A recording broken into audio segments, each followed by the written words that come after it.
ان في كاميروني بتختبروه اسمه بويا، ايه الموقف بتاعه يا كابتن سيد؟ هو يوصل يعني النهارده ان شاء الله الرحمن بالليل او بعد كام ساعه كده من دلوقتي. تمام. ويعني المؤشرات بتقول ان هو كويس، لكن السيديهات انت عارف ان انت ما بنبقاش تقدر تحلف عليها بلغتنا، يعني بلغه الكوره يعني. فهيجي يكتشف عليه بشكل طبي ويشوفوا في الملعب اخباره ايه، ولو المؤشرات اللي شفناها زي ما اللي موجوده في الملعب يبقى هيتم التعاقد معاه. طب هتتعاقدوا معاه بس مش هيقيد؟ لا هيقيد. هو فاسخ عقده؟ هو فاسخ عقده. فاسخ عقده. طيب الحاله الوحيده ده الحاله الوحيده انه يكون فاسخ عقده. طيب هل في لاعب بالفعل، يعني ما اعرفش، عندي معلومه بس انا الحقيقه مش متاكد منها، واكيد انت مش هتاكد لي عليها بس انا هقولها، ان انتوا ان انتوا عندكم لاعب افريقي. اوهمتها لك، استنى اوهمتها لك. ان انتوا عندكم لاعب افريقي تم التعاقد معاه بالفعل، ولكن لن يقيد الا مع الموسم الجديد. انا بتكلم كلام ملوش اي معنى ولا ربما له بعض المعاني؟ لا ربما.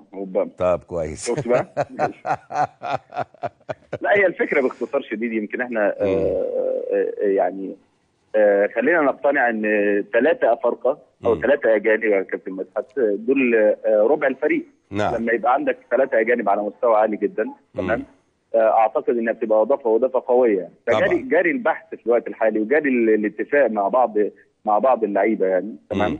يعني سواء كانت من خلال المتابعه المباشره مش استديوهات يعني. تمام. لكن مرتبطين بانديه، فجاري التفاوض طبعا وجاري التعاملات مع الانديه ديت، ويا رب ننجح نبقى في بدايه السنه حد يقدر يفيدك، لان المكان ده تحديدا اللعيب الاجنبي او اللعيب المحترف يعني عانينا على مستوى الانديه ككل يعني. تمام.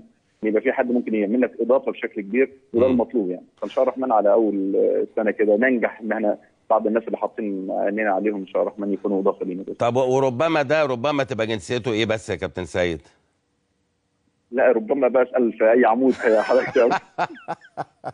طيب بتمنى لك كل التوفيق يا كابتن سيد. اشكرك شكرا جزيلا. يعني زي ما قلت لحضراتكم معلومه مؤكده اللي انا قلتها للكابتن سيد، ان هناك لاعب تم بالفعل يعني الاتفاق عليه نهائي، واتصور انه تم التعاقد معه او على وشك التعاقد معه، ولكن مش هيقيد هذا الموسم لانه لاعب يعني عنده عقد بس من حقه يمضي مع نادي اخر، ولكن لا يمكن هو يلعب الا مع الموسم الجديد. ده غير بويا الكاميروني ده فاسخ عقده، وهي الحاله الوحيده اللي يمكن تسجيله وانه يلعب مباشره في الدوري المصري. كل لاعب فسخ عقده وفقا لقوانين الاتحاد الدولي.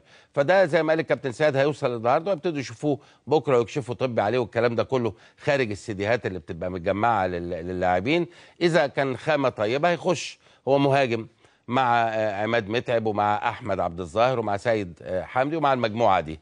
اما اللاعب اللي انا بتكلم عليه ربما ده لاعب افريقي جيد، يقال انه تم بالفعل الاتفاق معاه نهائي، والكلام يعني يقال انه هو تم يعني التوقيع معاه، ولكن مش ممكن يقيد لانه متعاقد بس من حقه انه يمضي لنادي اخر. هو فتره ان هو يستطيع ان هو يوقع لنادي اخر، وده اوريدي هيبقى معاهم مع الموسم الجديد.